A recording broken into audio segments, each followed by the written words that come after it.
for dark matter, and I don't think I need to motivate why we should look for dark matter in this audience, but in particular, testing this well-motivated model of dark matter called the axion using cosmological data. So I refer to the lighthouses of the universe, and by that I'm referring to quasars in the very early universe, which are obviously very bright galaxies, large distances, which we're able to observe, and using absorption features that you measure in the spectra of these quasars, where you're able to see the signature of axion dark matter.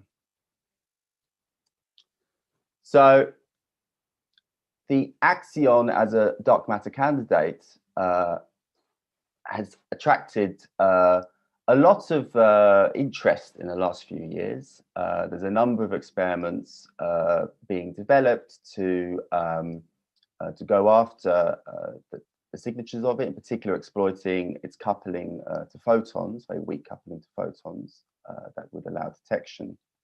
And it's extremely theoretically well motivated, which I will go into a little bit on the next few slides. But the point I'd make is that it's really largely unexplored at this point in terms of its parameter space. And that's mostly for historical reasons, that most of the focus has been on weakly interacting massive particles,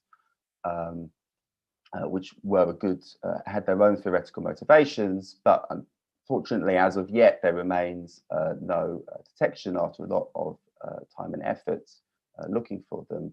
And so I think it's fair to say that a lot of attention is turning to alternative models like the axion and the broader class of axion-like particles. And as I say, this talk is about using cosmological data to put bounds on a class of axion-like particles called the ultralight axion, which have very distinctive phenomenology that we will exploit. And without giving the game away too much, at the end of the talk, I'll be able to present some new bounds on the mass of the ultralight axion that we made that were able to improve over the previous efforts, and in fact, significantly disfavor the preferred mass scale for this class of dark matter particle. And in particular, I will focus on the work we did to try and make a very robust data analysis using hydrodynamical simulations of the large-scale structure, which entails using what's called a Bayesian optimized emulator. And I will explain that in detail as well in the talk. Okay, so the first part of the talk, I will just introduce at an overview level the dark matter particle candidates that we are considering. So as I say, we're considering the axion, and the axion, as it was first postulated back in the late 70s, was actually introduced not as a dark matter candidate, but as a solution to an outstanding problem in the standard model of particle physics. So in particular, if you write down the Lagrangian for quantum chromodynamics, QCD, theory of strong interactions, there's a term in there which violates charge parity conservation, and it has a free parameter theta, which is an angular parameter. So we can have any value between 0 and 360 degrees. And the consequence of having a non-zero value of this parameter would mean that the neutron would have a dipole, an electric dipole moment. Although the particle on average is neutral, the charge distribution would be asymmetric and you would be able to measure a dipole moment. And the problem for the standard model is that experimentally this has been measured and it's constrained to be extremely close to zero. And the consequence of this is that this, from the model point of view, is that the theta parameter must be very close to zero itself. And this would constitute a fine-tuning problem for the standard model. So the solution that was proposed originally by Pecci and Quinn was instead to take this parameter and to promote it to the status of a dynamical field. And then you would construct a model for the field such that dynamically it would tend towards zero, and it would explain why we make this measurement of the neutron dipole moment that we do. And the simplest model that you can use is to use, in terms of its potential, is described on this set of plots on the left of the slide here. And you're seeing a plot of the potential of the field. It has this Mexican hat shape. And the idea is that the field at the beginning of the universe would start off at the top of the hat. At some point, it would fall down into the brim of the hat. At this point, it would have an angular degree of freedom, and this would set the theta parameter. So it would have any value between 0 and 360 degrees. But then at some energy scale around the QCD phase transition, the symmetry in this angular degree of freedom would be broken, and the hat would tilt slightly, and you would then have a preferred minimum for the potential. And the field would then dynamically travel down towards that value and tend towards zero. And this would be a dynamical way of explaining why we measure this zero value for the parameter. But more than that, it would oscillate around that minimum. And it was realized that these oscillations would contain energy and would produce particles called axions that would be a viable dark matter candidate. So you have a compelling dark matter candidate that also solves issues within the standard model already itself. So for that sense, it's particularly theoretically well motivated. And a generic attribute of this model is that there's a very specific inverse proportion between its mass, ma, which is the thing above me here, the equation above me, will be proportional to the inverse of its decay constant, fa. Okay, so now that's really the sort of traditional QCD axion, but in fact, the properties of this particle are generally produced in what we refer to as axion-like particles, which are themselves generically produced in high energy beyond standard model theories, in particular string theories. And the most general attribute then becomes that you relax this relation between the mass and the decay constant, so they both become free parameters in the model. And in particular, in string theories, you have what's referred to as the axiverse, the string axiverse, which is the idea that you produce many of these different axion-like particles, each with different masses, arising from the compactification of the extra dimensions of space-time that you have to have in these theories. And to give you some sort of feeling for the axiverse, the plot on the left there is showing the two axes are called Hodge numbers, and these describe the manifolds that wrap up these space-time compactifications. And the color is the frequency of different possible manifolds, how often they give each of these Hodge numbers. And this then directly relates to the number of axions that you would produce in the theory. And so noting that this is on a logarithmic color bar, most often, if you take these manifolds one at random, most often you would produce on the order of about 30 axions in the model. But it's possible to produce 100 or more of these particles. And in general, one or more of these stringy axions can be the dark matter and is a viable candidate. So whether it's the QCD axion or a more generic axion-like particles, I've not yet said anything about what is their mass scale. And so this very general plot, which I've taken from this nice review paper by David Marsh, considers the theoretical and experimental attributes of axions on a very wide range of masses, from very, very tiny masses at 10⁻³ electron volts, up to the most massive 10 to the 23 electron volts. You could be completely agnostic about the mass of these particles.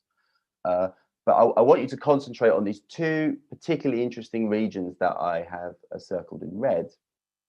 And the circle on the right identifies the region where, if you want the QCD axion to be all of the dark matter, you should have a mass for the particle on the order of about 10 to the minus 5 electron volts. And there are many experiments now going after that parameter space, and we're just seeing the first results probing that mass scale. But the region that I'm going to focus on for the rest of this talk is this lighter mass region for ultralight axions on the order of about 10 to the minus 22 to 10 to the minus 20 electron volts. And there's some suggestion that this should be a preferred mass scale if you have stringy axions from the string axiverse. And this plot tries to summarize some of that evidence. So first, if you go to the left of the plot,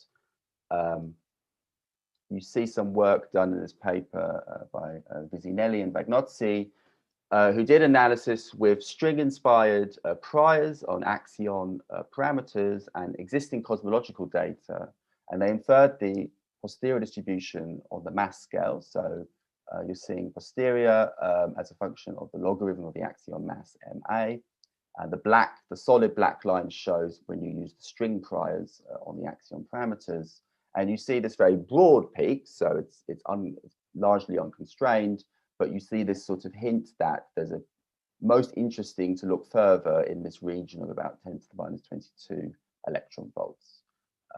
And the hatched regions on the plot are just showing the regions of the mass parameter space that different experiments are sensitive to.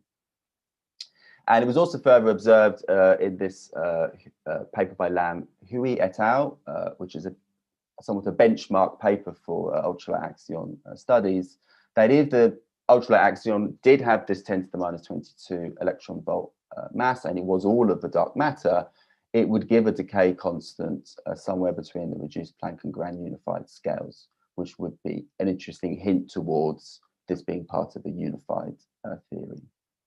So taking these hints, and they're nothing more than that, but they're hints that this is a particularly interesting region of parameter space to experimentally probe now, we're going to refer to this as a sort of canonical mass scale, and it's usual in experimental studies to see the extent to which these masses are excluded or allowed otherwise. And in fact, there are additional motivations for this mass of 10 to the minus 22 electron volts from astrophysics as well. So there's a somewhat long-standing question in astrophysics and cosmology as to whether there are discrepancies between, in the cold dark matter sector of the cosmological model, whether there are discrepancies between simulations and observations on about galaxy and dwarf galaxy scales. And these manifest in different problems. The most well-known, the most prominent are the cusp core problem. So that's the fact that the chord density profiles of dwarf galaxies and galaxies are not produced in pure dark matter only simulations. Instead, they give cuspy density profiles. There's been the so-called missing satellites problem. So it was believed that there were fewer satellites observed around central galaxies, in particular the Milky Way, than was predicted again in dark matter, cold dark matter simulations.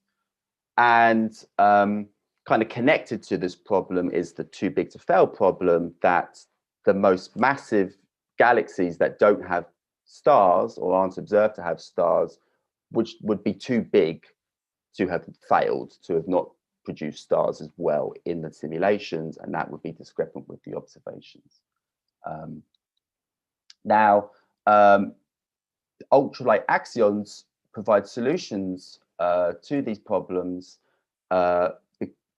fundamentally because their masses are so light, you choose this mass scale of 10 to the minus 22 electron volts, such that then quantum wave mechanical effects manifest on astrophysically large scales because of the uncertainty principle. So you would have de Broglie wavelengths for these dark matter particles on the order of kiloparsecs, and you would have what's called a quantum pressure effect on the order of about megaparsecs. And you would then produce solitons, condensed configurations of axions, which would explain the chord profiles. And this quantum pressure effect would tend to erase the production of small-scale structure subhalos below the quantum pressure scale. And that would explain why we don't have these subhalos. Now, it's fair to say that there are now very compelling baryonic solutions to many of these problems, that if you have more sophisticated simulations that better model the effect of baryons on dark matter halos, for example, you can produce chord profiles now in these simulations, at least on heavier halos, maybe not quite so clear on the very lightest subhalos. And in particular, the missing satellite problem, in fact, especially in the last few years, many more faint satellites have now been observed around the Milky Way. But now we can actually turn this around, right? We can now use observations on halo and subhalo scales to put bounds on the ultralight axion as a viable dark matter candidate.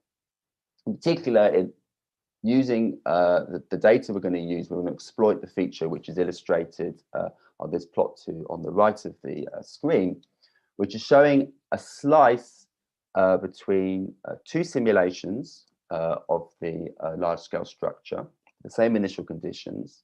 And on the left, the case where ultralight axions form all the dark matter, and on the right, the case where the universe is just a cold collisionless dark matter.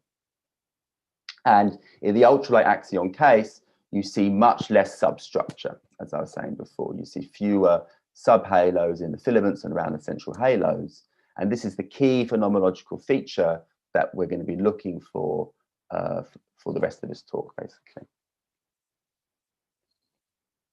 And in particular, that feature propagates through to the power spectrum, the linear matter power spectrum, correlations in the density field as a function of scale k in Fourier space.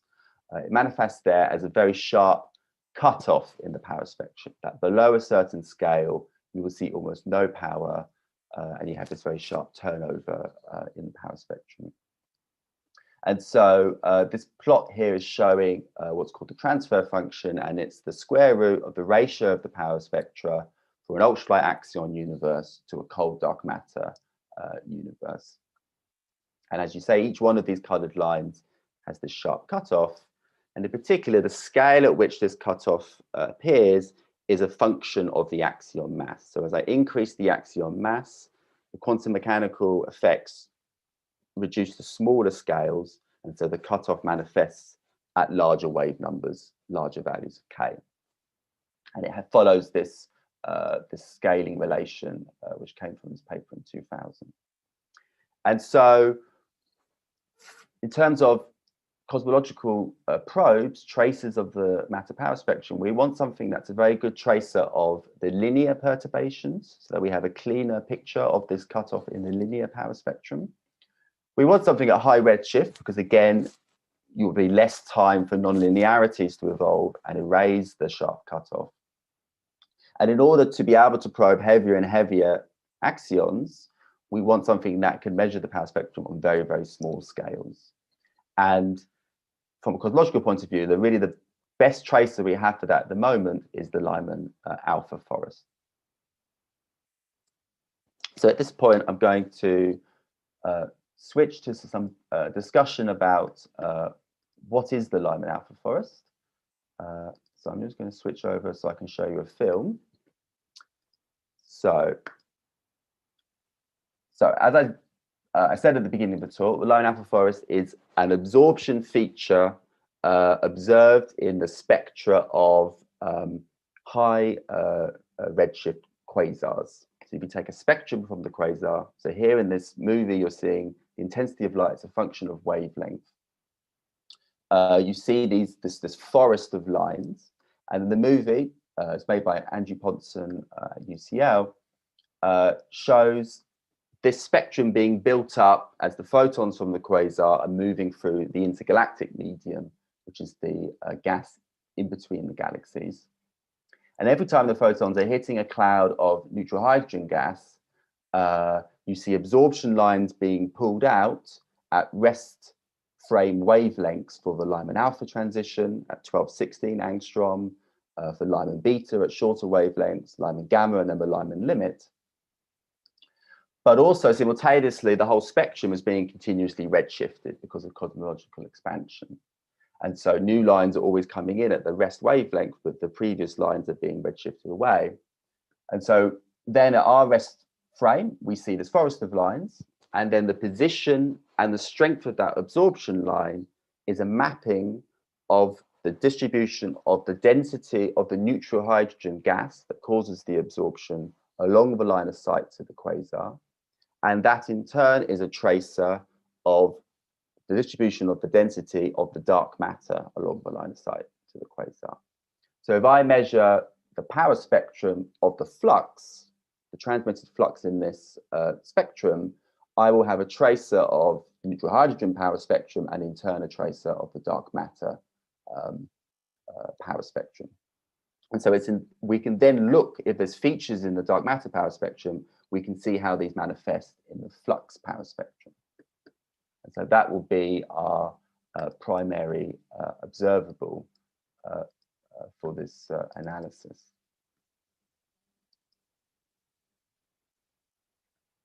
So I'll take this as an opportunity, as Kat suggested, to pause in case there are any questions at this point.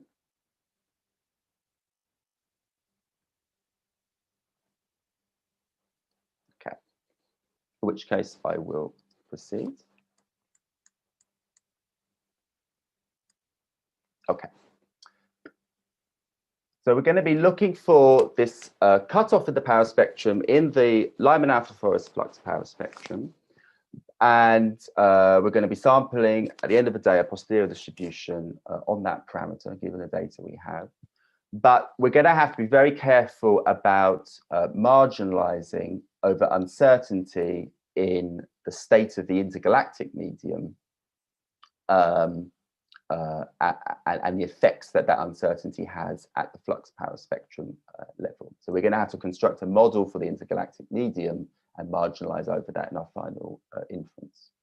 So this is now the next little bit of the talk, is going to be concentrating on the small scale physics of the intergalactic gas. And the first point to make is that the intergalactic medium, we're sensitive in particular to neutral hydrogen, and obviously that's baryonic matter. And the baryonic matter is tracing the dark matter. So you can see that in these, again, these two plots. Again, I've taken slices through a simulation of the large scale structure. On the left, it's the overdensity of the baryonic gas, and on the right, it's the dark matter overdensity. And you see it's tracing, but you see by eye already that the baryons are smooth relative to the dark matter. So this is already telling us that we need to be, if we're looking for a smoothing in the dark matter, we need to be very careful that we're able to distinguish it from uncertainty in the extent to which the baryons are smooth relative to the dark matter. We're going to be able to distinguish them, but we need to be very careful in how we construct our model. And in particular, we need to identify what we don't know about why the baryons are smooth and how smooth they are. In particular, they're smooth because they're pressurized, right? They're pressurized unlike the dark matter. And probably the most important equation, we need to know how the temperature of the gas is going to evolve with time. So if we concentrate on this equation I've set up at the top of the slides, so schematically show the differential equation for the change in the temperature with time. And there are various ingredients going into it. The gas is being photoheated, right? So we're looking at redshifts after cosmic reionization. And so we have a background of ultraviolet ionizing photons, and these are heating the gas, they're photoheating the gas. So this will tend to raise the temperature. You also have radiative cooling effects. You'll also have effects, you have adiabatic heating and cooling just from the fact that the structure is still evolving as well. The gas is being ionized, so also the mean molecular weight of the gas will change as well. So this is changing the temperature. And you'll also just have adiabatic cooling just from the expansion of the universe. So all these ingredients will have to go into our simulations of the intergalactic medium. But probably the biggest uncertainty in this equation is the extent to which the gas is heated. The specifics of reionization are not yet pinned down. And so we're going to have to marginalize over this heating, and in particular, the amount of pressure smoothing this is producing in the baryonic distribution. And the parameter we're going to use is this parameter defined below me here, which is just an integral over the photoheating rate per unit mass at the mean density where the Lyman-alpha forest is being sourced. And we're going to integrate that from the redshift at which we observe back to the beginning of reionization so that we see the cumulative effect of all the heat that's been deposited in the gas. And so we define that at each redshift at which we do our analysis. So the plot on the bottom right here is now looking at the effects of this parameter U0 on our observable, the flux power spectrum. So there are different lines, different colors and line types. And as you go from top to bottom, as you increase the amount of heat, so electron volts per proton mass, you will increase the pressure in the gas will be smoother. And when you measure the power spectrum, it'll be suppressed on small scales. And this propagates through to the flux, the amount of flux that's transmitted, because you'll have less structure in the neutral hydrogen, and so that will propagate through to less structure in the absorption. And you see the suppression as you increase U0. And then at the bottom panel is just showing the relative difference to a particular value.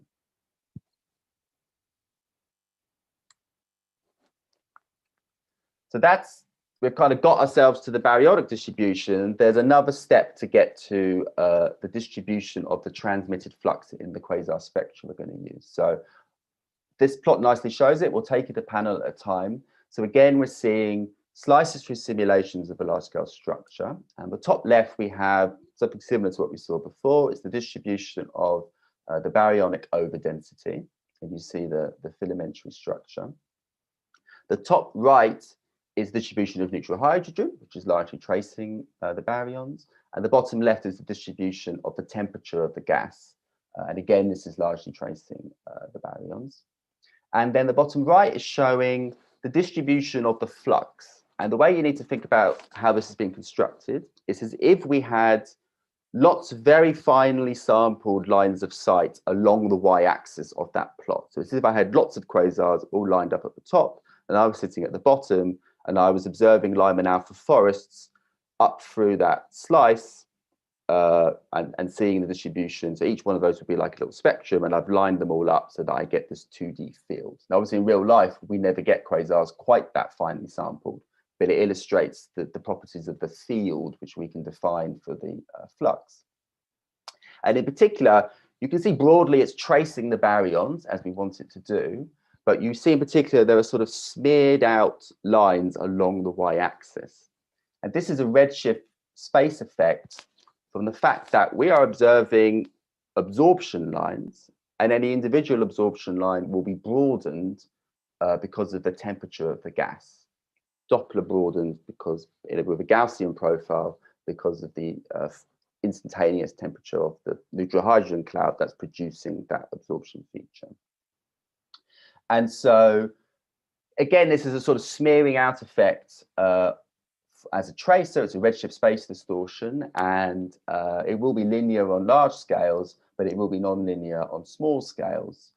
And it's largely driven by the temperature of the gas. So again, this is identifying a parameter over which we're going to have to marginalize is the temperature of the gas and the uncertainty in the temperature of the gas. We know it's on the order of about 10,000 Kelvin, but we need to know that to more precision than that to carefully marginalize, to know the extent to which this dark matter smoothing scale is allowed. And this might be a sort of high dimensional problem, but it's not, because in fact, the gas from which the Lyman-alpha forest is being caused, its temperature very closely correlates with its density. So this plot now is illustrating the volume averaged distribution of the gas in terms of its temperature on the y-axis and its density on the x-axis. And in particular, I point out that the color bar is logarithmic. And so you can see that the very vast majority of the gas is lying along this region, along this line, which has a black dotted line going through it, and which I've circled in red, right? And so we're actually able to characterize the temperature distribution of the gas causing the Lyman-alpha forest with a simple power law relation, which is this equation down here, which will have two free parameters, the mean temperature T naught and a slope parameter tilde gamma. So these will be more parameters that we put into our nuisance model for our inference.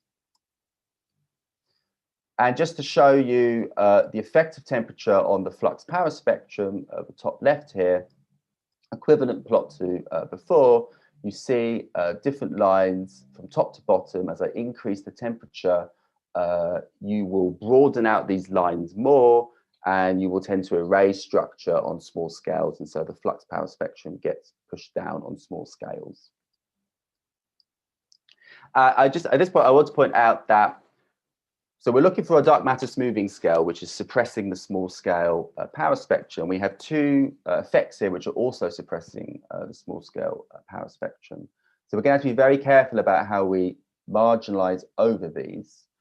But I want to point out that we are going to be able to disentangle these effects to an extent because, and you can see that in the two bottom panels of these two plots, that the particular K dependence, scale dependence of these smoothing effects are distinguishable. So the T naught has a very Gaussian effect on the power spectrum, whereas the U naught has this different shape to the scale dependence, and also it's manifesting at different scales.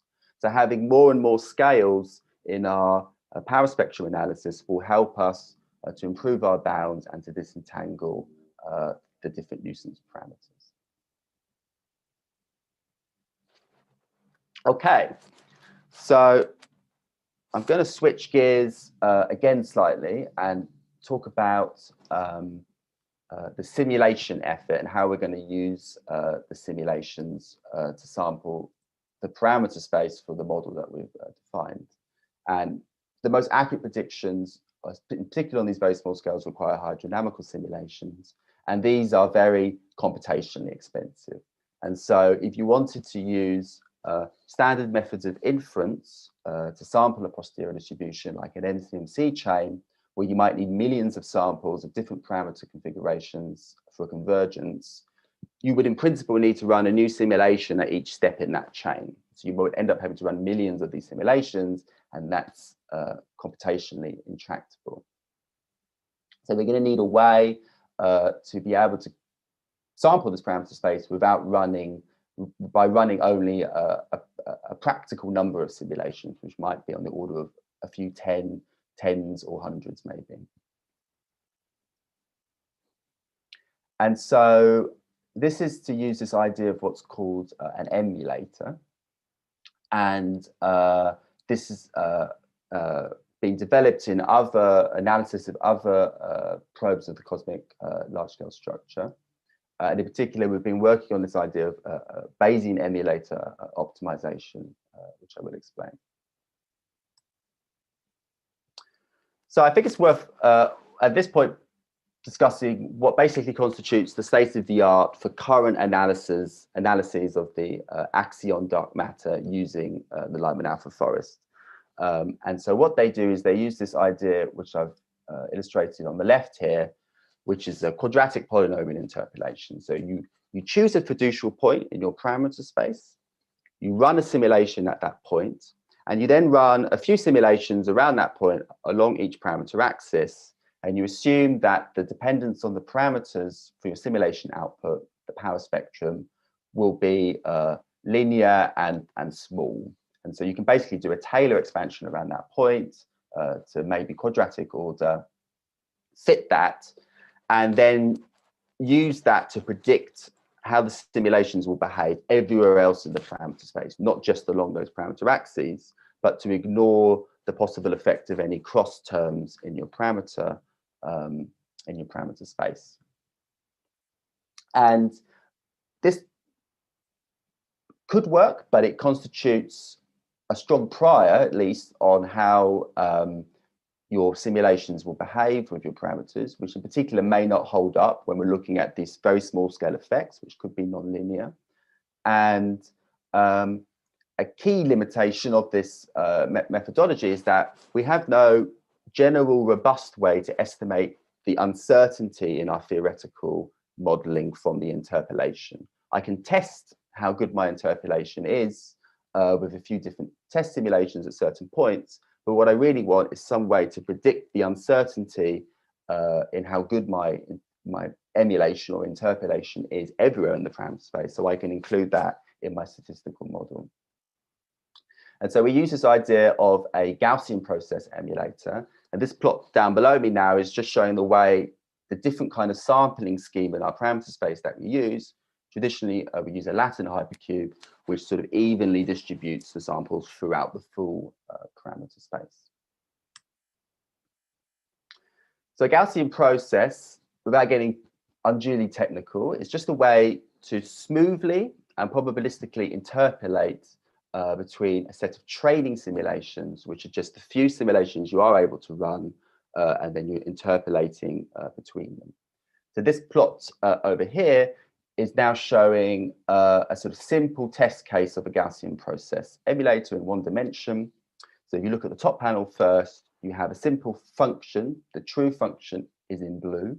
We collect the training information at the black crosses, where we now know what the function values are. We then train our emulator, we optimize its hyperparameters, and we use it to make a prediction for what the true function is. And the mean of that prediction is the red line, and the uncertainty in that prediction is the red band. And we can propagate this through to a determination of a likelihood function. So the blue in the bottom panel now would be our estimation of the likelihood if we knew the true function, the true likelihood. And the red is our estimation of the likelihood given the fact that we only know the emulated prediction and including the uncertainty from the emulator in our likelihood covariance matrix. And you see that the general feature of having uncertainty in the emulator model is to broaden the peak of the likelihood. And so as a consequence, you will weaken your constraints on parameters by having uncertainty in your interpolation method. And so the question then becomes, how can I efficiently choose the set of training points such that I most accurately determine the peak of the posterior distribution? I want to know the 1, 2, 3, 4 sigma contours very, very accurately, but I don't want to be unduly wasting simulation time away in the tails of the distribution, the 10, 20 sigma tails, where I don't really need to know the posterior value very accurately over there. And so if you just naively use a Latin hypercube, most of your simulations end up being in the tails of the posterior distribution, and that gets worse and worse as you go to higher dimensional models. And so instead we use this idea of Bayesian optimization, and we're going to iteratively build up the training set of simulations, these black crosses in this example. And at each iteration, we're going to define what's called an acquisition function. And this is going, so this is now this side, it's on the bottom left. And it's going to balance two things, exploitation and acceleration. It's going to peak where the likelihood is high, our current estimation of the likelihood, so that we tend to put simulations where they're needed at the peak of the likelihood. But to make sure we're still exploring the full parameter space, it will also peak where uncertainty in the emulator model is high. And there'll be a balance between these two things. So you find the maximum of the acquisition function, you add a training point at that point. So you've added that black cross here. You retrain the emulator, re-optimize its parameters. You reduce the uncertainty in the prediction, and this then propagates through to more accurate determination of the likelihood function. And you can iterate this process until you have converged estimation of the posterior distribution. So we tested that with a higher dimensional problem. So this is a 7-dimensional cosmological and IGM model using mock Lyman-alpha forest data. So we're seeing if we can recover the value for a simulation that we know the value of. And what you're seeing here now is sets of marginalized posteriors on this model, given this mock data.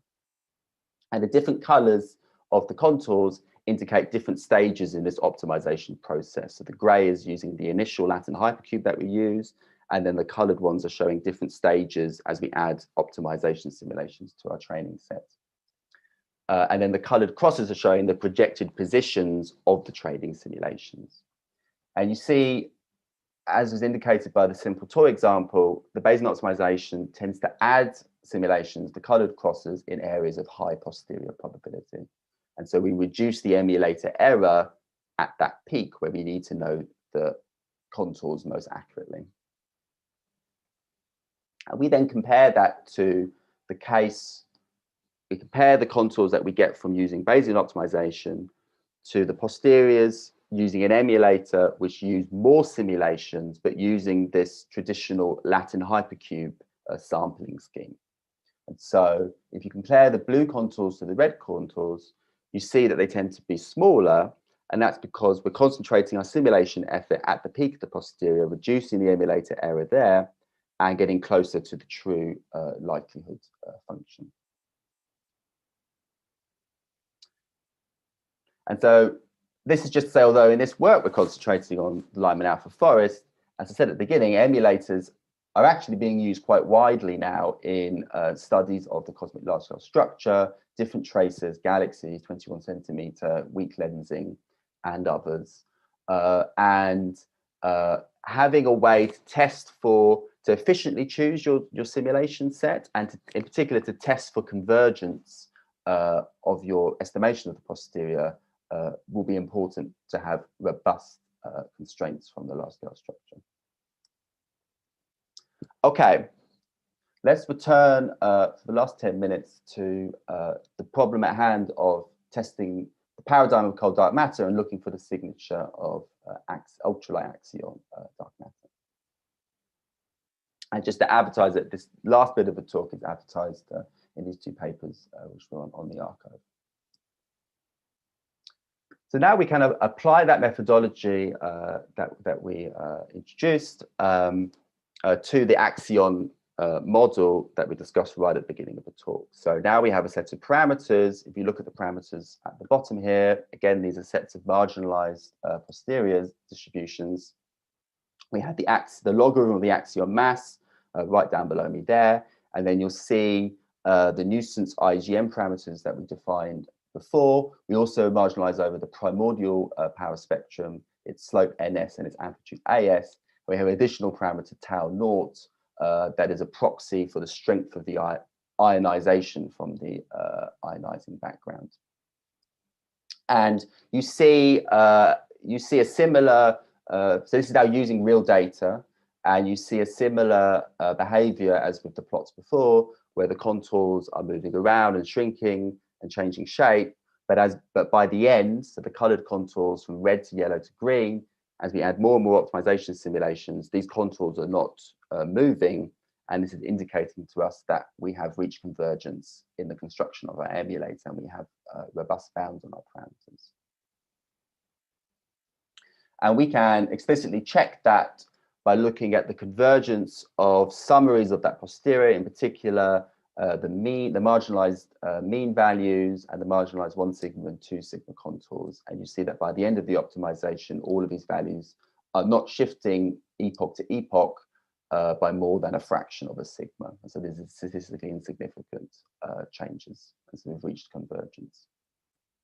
You can also check that convergence using the algorithm itself, and you're looking here at the exploration term in the maxima of the acquisition function that determine where we add simulations as a function of how many simulations we've added, and you see it eventually tends towards 0, and that's telling us that we're now just going to be adding more and more simulations to the peak of the posterior. We've fully explored the parameter space sufficiently, and we can stop this process of adding more simulations.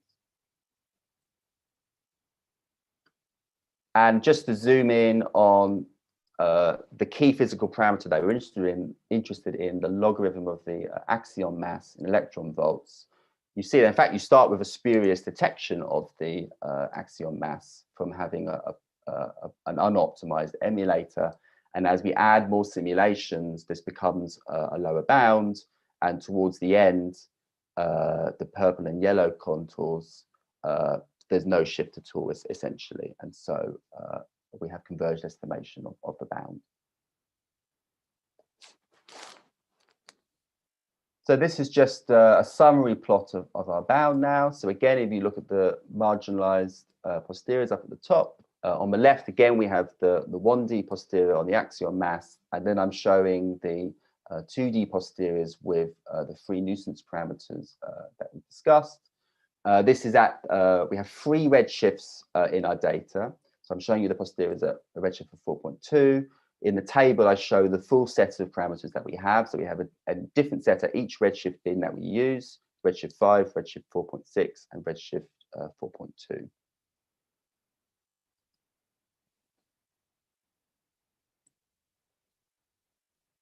And regarding the data that we use, it's a new measurement of the flux power spectrum, Lyman-alpha forest flux power spectrum.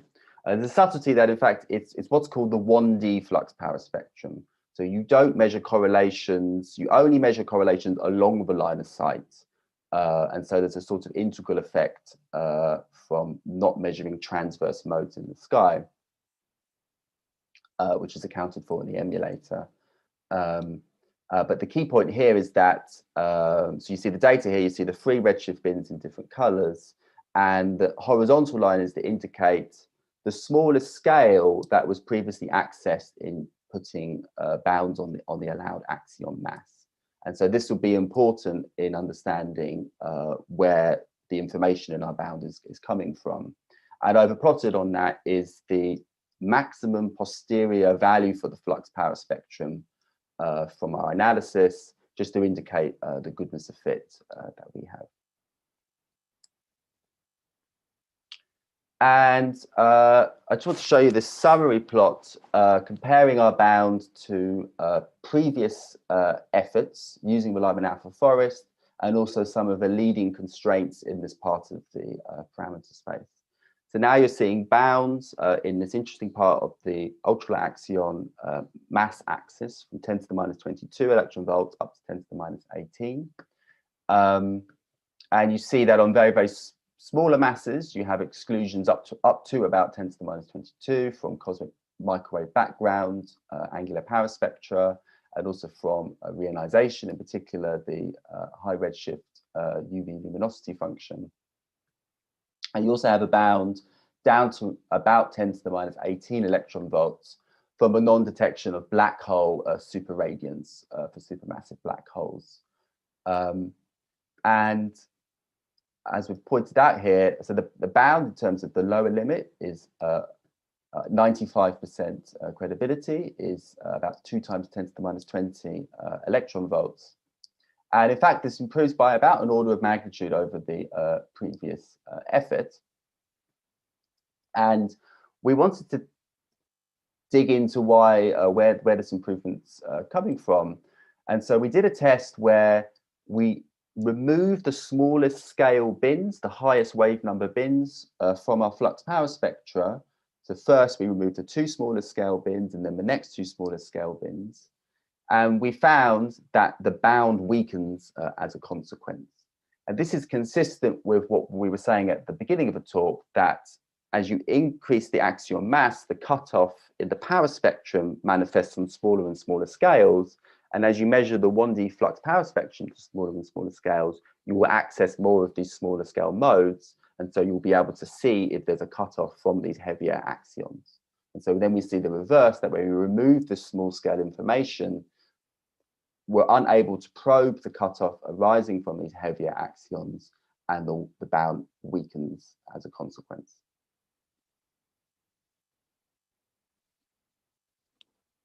Okay, and I just advertised right at the end of the talk the fact that, in fact, this emulator, the way we've constructed it, is not specific to axion transfer functions in the linear matter power spectrum. So we use this general parameterization, which is defined above me here, which is taken from the Merger et al. Paper. And it's basically essentially able to characterize any smooth suppression in the power spectrum with three free parameters, alpha, beta, gamma. And this is actually what we emulate, is these parameters here. And that means that we would be able to optimize our emulator for the analysis of other dark matter models that produce equivalent smoothing suppression in the power spectrum, like warm dark matter or various classes of interacting dark matter. And this is very much going to be the focus of future work. Okay, I'll finish there. I'll just leave up the summary slide, and thank